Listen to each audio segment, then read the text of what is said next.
Happy Wednesday, everybody. Good morning to you. It's 10 o'clock. My name is Tim Harris. It's time for 10 with Tim.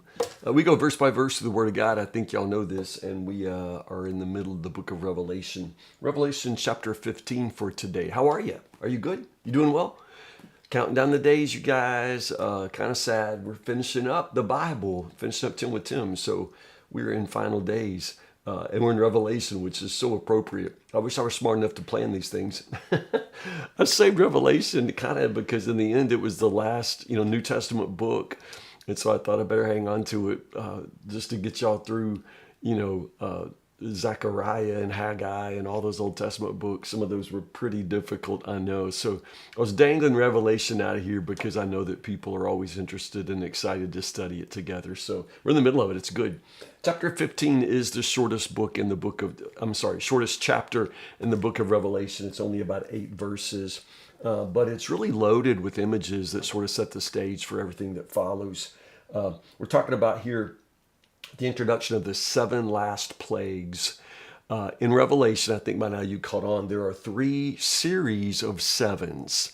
John loves the number 7. It's the number of completion, perfection. And so this is God's perfect judgment. There are 3 series of 7s. First we had the 7 seals, and now we have the 7 trumpets, and now we got the 7 bowls. So 7 seals, 7 trumpets, 7 bowls. In many ways, they depict the same final judgment, and I'll draw some parallelism for that tomorrow. That they really depict the same final judgment in different set of images. Remember, they're not necessarily telling you a chronological story, where God, smites the rivers, and the water 3 different times. It's possible, but I don't think that's what John is intending to depict for us.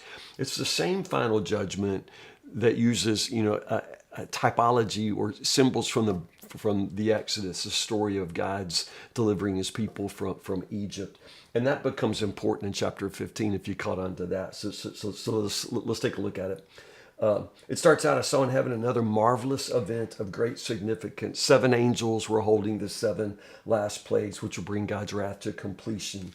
I saw before me what seemed to be a sea of glass mixed with fire. Now, we saw the glassy sea back in chapter 4, verse 6, but then it was calm and like crystal.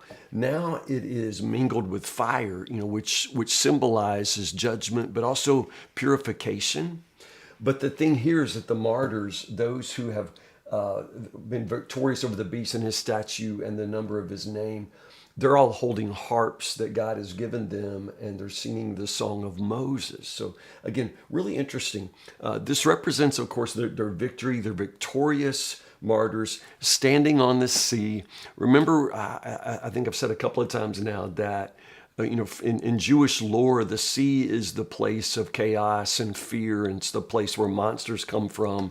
You see that all through the scriptures. There's just this terror of the sea. But that's why in the book of Revelation, the monsters, the beasts come out of the sea, but also in heaven, the sea is, crystal. God puts his feet on it. He has victory over, control over everything, all the forces of chaos, beneath the deep. Incidentally, in the end, when we get to the very final picture of heaven, there was no more sea, so no more source even of chaos or monsters anymore. All these things are gone forever. We'll get to that. But here you have the victorious saints, the martyrs, who are standing on top of the sea. It's reminiscent for me. I don't know how far to push it, but it's reminiscent of Jesus walking on the water. Jesus, who in his earthly ministry had power over these forces of chaos, the water, the deeps, the dark depths, and here his people, the martyrs, have the very same.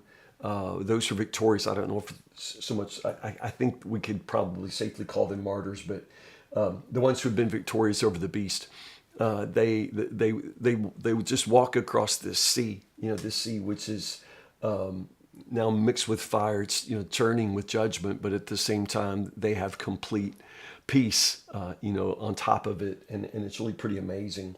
It's followed. They're singing the song of Moses. the servant of God, and the song of the Lamb. Only place where these two things come together, so directly. Remember that the song of Moses, is the song that they sang after crossing the Red Sea. Miriam, led that song.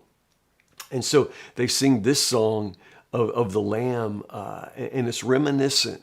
Again, both of these songs, are sung after a crossing of the water. And so the Song of Moses, it recounts when God delivered His people out of Egypt. But remember, there were plagues, 10 plagues of judgment, prior to that deliverance. And so we're setting that up here. There will be plagues now before the final deliverance of God's people from the earth.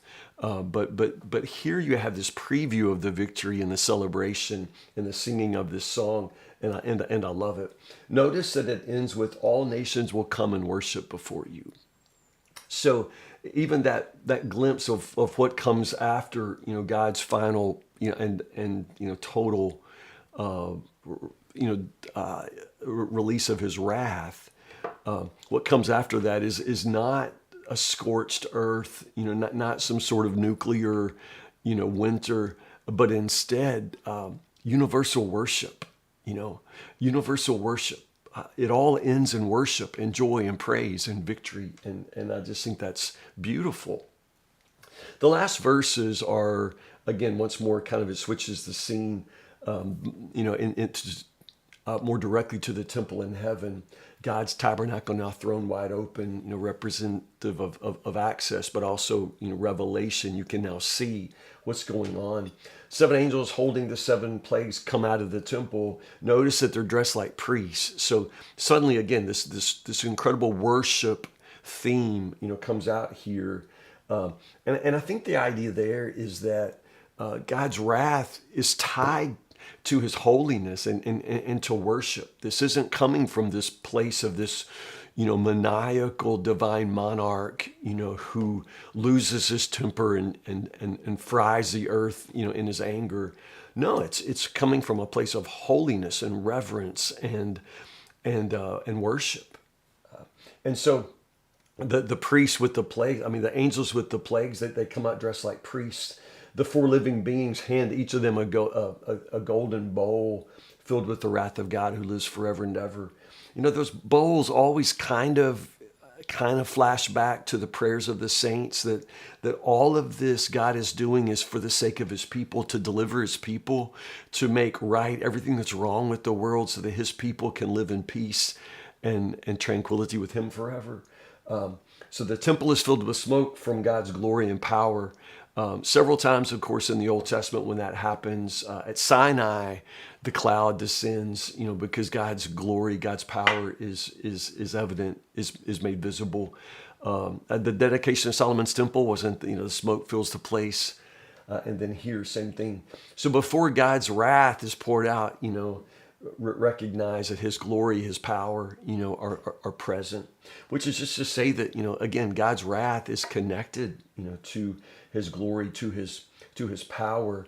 And this is what sets the stage for this, final release of His wrath. Like I say, there are 3 different series of 7s, and my hunch is that they're meant to, illustrate in every instance God's final, outpouring. I don't think He just keeps going back and doing it again and again and again. Like I say, Revelation gives us these snapshots, not a chronological picture. And I think when you keep that in mind, it helps you make a little more sense of the book. So we'll pick up right here tomorrow with chapter 16. Chapter 16 is a little bit longer, but again, these chapters are so good. I just really love them. And I love reading them with you. Again, knowing that our days are numbered makes them sweeter to me.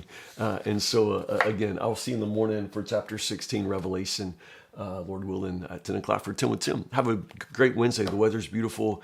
If you're a Woodburn family member, I'll see you tonight at church at 6 o'clock doing the parenting check-in with parents. Jason Logan and our new intern Isabella will be leading worship in the choir room. Love you guys so much. I'll see you in the morning. All right. Have a good day.